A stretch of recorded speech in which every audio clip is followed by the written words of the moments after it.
सकेसम्म जिउला, नसके विष या डोरीको सहारा ल्याउला। मेरो कारणले तिम्रो खुसी हराउनु भएन। तिम्रो खुसीको लागि म त मृत्युकै सहारा ल्याउला। माया।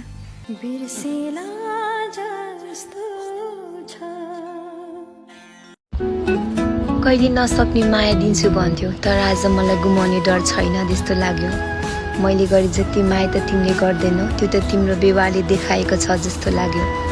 यदि तिमी टाढा नै जानु छ भने म तिमीलाई मेरो खुसीको लागि नरोकौँला, तर कैयौँ दिनदेखि तिमीले मलाई पन्छ्याउनु खोजिरहेको छ, त्यो त मलाई तिम्रो बाध्यता हो जस्तो हैन लाग्यो।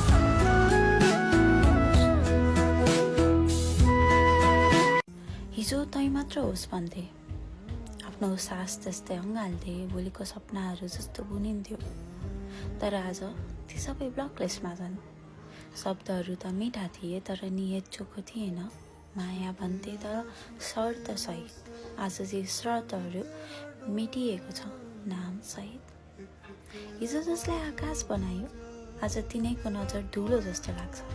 मनको दरबार बनाउने हातहरू आज मोबाइलको सेटिङमा हराउँछन्, ब्लकलिस्टभित्रै। म तिमी मात्र होइन, म आफै बन्न थालेको छु। अब भरोसा शब्दमा होइन, कर्ममा हुन्छ। र हरेक झुट्टा मानिसहरूमा सूचीकृत छन् शान्तिमा, ब्लकलिस्टमा छन्।